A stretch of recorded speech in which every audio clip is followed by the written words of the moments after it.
Hey folks, this is ioEther and we're back with some more World of Tanks. As you can see, this is the great Taz in his SU-122-54. This is obviously before the patch. So it's a 9.21 game. Should be evident by everything. This is a tier 10 game. And yeah, so this is the old Tier 9 Russian tank destroyer. This is the right before what used to be the top, or was now the 268 version 4. Yeah, and so you used to go from this thing into the Object 263, which I absolutely adored at Tier 10. It is less awesome now at Tier 9, and this thing used to be amazing at Tier 9. And so we're going to see a little of that today. Or actually, hopefully a lot of that today. Nice shot into Centurion 71, who was just giving us his engine deck. And honestly, if that shot had been like HE and gone a little higher, ooh, unfortunately that just bounced off the gun mantle. It doesn't look like we're going to get another shot at those guys, but no shots at that guy. T-44-100, is he going to poke out? He is. And we're going to put one through his turret. Nice job. So before we get too far into this game, of course, if you want if you think this deserves an MVP, then please do hit that like button. Ooh, I want to see if he makes this shot, because this will be a pretty epic shot if he makes it. Nope. No, that went into the center. That went into the gun mantle, most likely. Anyways, looks like he's gonna fire blind. Anyways, if you like this content, please subscribe. Also, do hit that little bell notification so you actually get to know when my videos come out versus whenever YouTube decides it thinks you want, which isn't necessarily what you actually want. And of course, in all things, thank the Patreons. So yeah, if you missed yesterday's video, I am going to end up putting out a bingo card fairly soon, within the next week or so, and then we'll start the giveaway for the 500 subscribers, which I should be hitting fairly soon, which is why I'm got a bingo card going. And that was contributed by an awesome subscriber. So he's actually going to be helping me keep track of that, and I'll put his name in the credits. His name is Strife, and he's awesome. And yeah, we're gonna get into this game now, because look at that, Lorraine just popping around the corner, because obviously he thought he could clip out whatever was going to shoot him. I don't know what he was thinking, but whatever that was, I think that, I guess he thought he'd take a hit from the T-54 and then he could kill the T-54, which, I mean, the T-54 died, but not really because of him. We've done 1,700 damage so far. Not going to get a shot on the Conqueror, just got to run. Actually getting spotting damage right now from the guys back up on the hill. And now he looks like he's going to hold this rock. And so because of the way the enemies have to come at him, he is almost held down, and they're going to get shot up by our friendlies way back here. And so as long as he gets a little bit of sight on them, yep, ooh, just tracking that Object 432 and not actually doing any real damage to it. He is going to, ooh, puts a shot into its gun mantle. Unfortunately, so I don't know what this Waffentrager is thinking, but of course we can't move from this rock. We can't leave this position without just getting absolutely destroyed. So yeah, looks like Taz is trying to wiggle around so that he can bounce a shot from the Object 430. 430 we know just killed the Panther, so we know he's reloading right now. So Taz just pokes out a little bit and unfortunately bounces a shot, or I think he actually hit the gun mantle. Or not the gun module. I think he actually hit the gun right there. He's aiming for that Capoa. And puts it directly into the middle of the top of the turret. Which is a very... well, I was going to say a very weak point. Me in English today. Anyways, it is in fact a weak point on the tank. Oh, hi, Mr. Conqueror. Did you want to die? I assume that's why you charged forward without having any, like... so many ways he could have played that. I mean, he could have charged to the other side of this rock. Going to the other side of this rock would have been a great plan for him. But no, he comes out on this side of the rock. So what? So we can kill him easier? People sometimes. So looking in, he's trying to find the 430 again, but he's got guys behind him. That is that Lorraine again. Spinning around, does not get tracked by a 430, and does in fact tag the Lorraine. And he's got to be really careful where he positions himself. Well, just swing back around again, okay. Now that he doesn't have shots on Lorraine, he comes back around.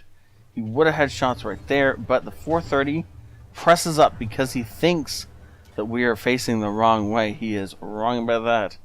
And one good shot into his Luar Glacius, and that is that. We're also out of heat. So, from now on, it's got to be a straight up game.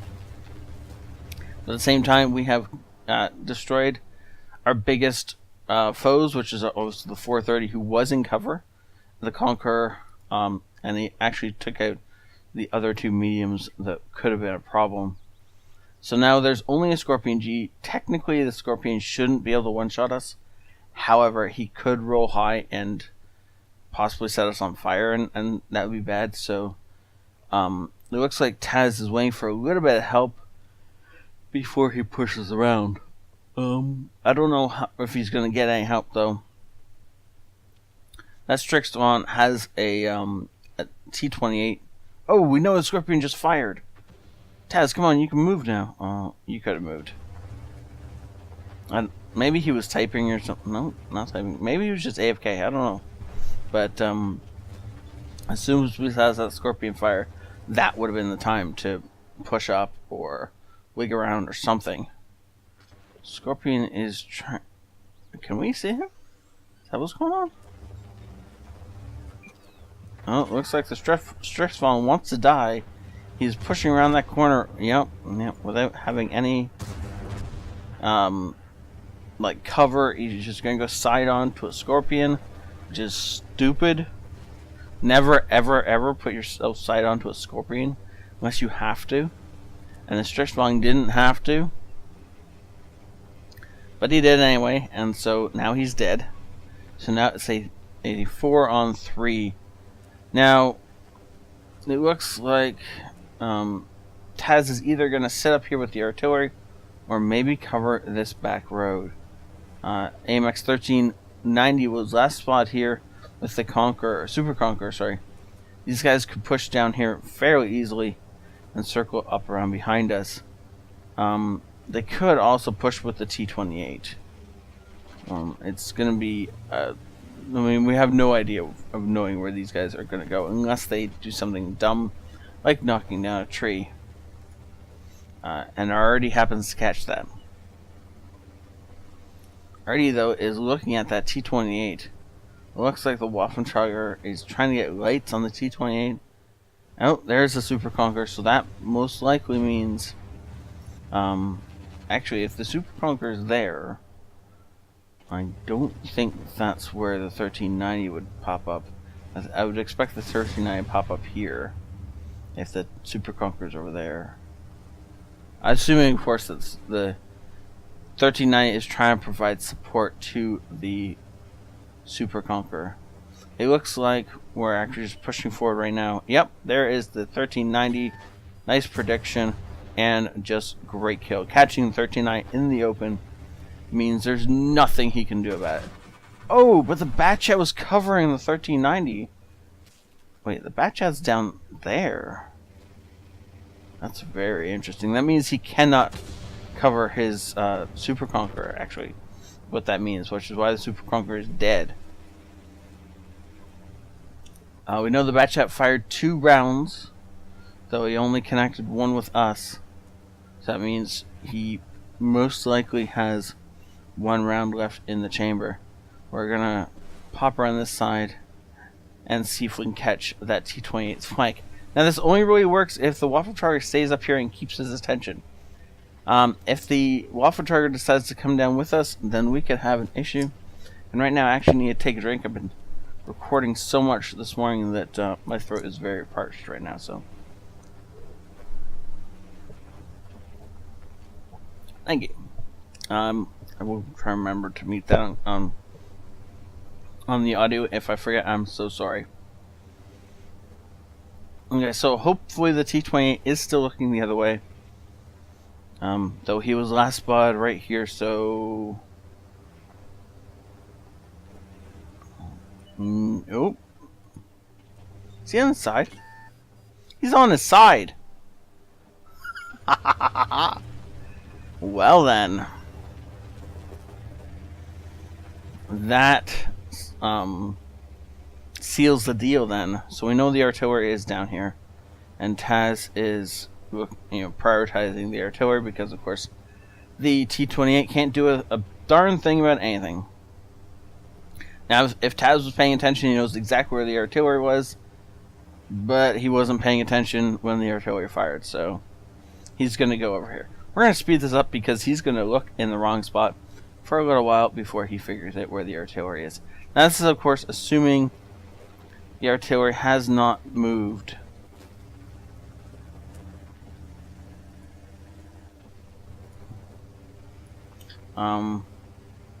I don't think so. I don't see where the artillery would be around here.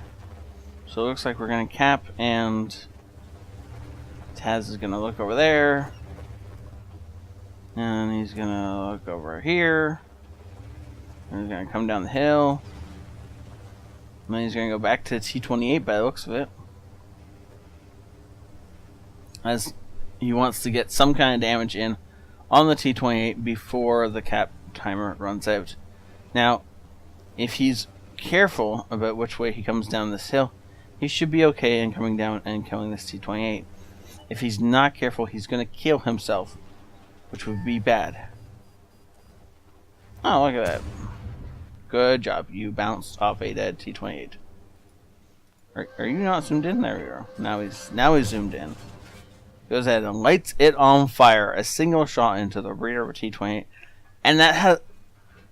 Poor guy had an auto fire extinguisher.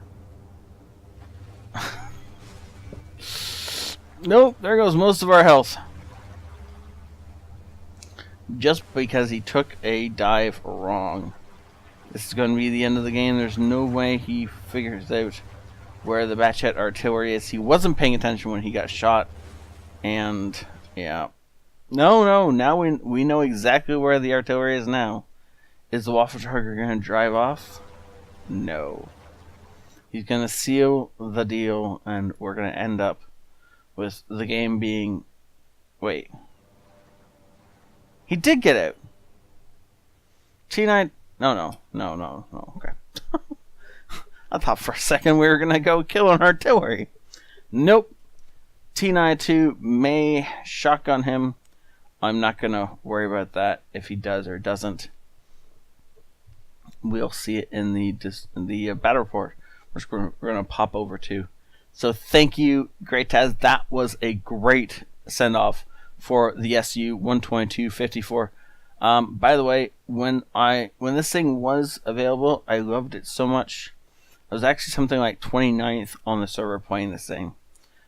It was a beautiful, beautiful tank, and it has mobility. It has okay armor. Not good armor, but okay armor, and it was fairly accurate, which is why I enjoyed it. But yeah, so this was the send off for the SU-122-54, and I really enjoyed it. Thank you so much, Taz, for sending me this video. I'm glad I found this. I'm glad you had this game and I remembered it was here. That's okay. Let's pop over and see if it's the results. Ace Tanker, yeah, Spotter, Bruiser, Fighter, Fire for Effect, and of course the coveted High Caliber. It doesn't look amazing from here, though he definitely shot like one of everybody, including himself. But of course, we flip over to this tab and you realize he's done 5,000 damage. Wow. Actually, if he'd... No, he's already in platoon. Never mind. And it looks like the T-92 did not, in fact, kill the Batchat. Sadly enough, but true. But he does get the Bruiser Award. Okay, huh? I was thinking it was one of these, or it's not like, oh, I wonder what the T-92 got. I forgot, of course, that it counts all the medals and ribbons, not just the epic ones. 18 of 18 means that he hit every shot, which is awesome. Unfortunately, not every one of them went in. And well done overall. A little bit of spotting damage, but mostly it's this. So this is 6,000 combined damage. That puts you in the 6K damage club, sir. If you weren't there already, you are there now. Good job. And thank you for showcasing one of my favorite tanks. I didn't play this enough when I had it, and I really regret that now. But oh well. Thank you so much for sending this in, Taz. If you guys think this deserves an MVP, I'm going to end up voting for it just because it was my favorite tank. One of my favorite tanks anyway. And definitely one of my favorite tank destroyers of all time. Thank you so much for watching. Please do hit that like button if you want to vote for the MVP. If you think this, if you like this kind of thing, then please do subscribe. Good Lord, me in English today, right? And in all things, thank the patrons who are amazing. And without them, a lot of this stuff wouldn't be possible. So I'll see you all next time. This is ioEther out.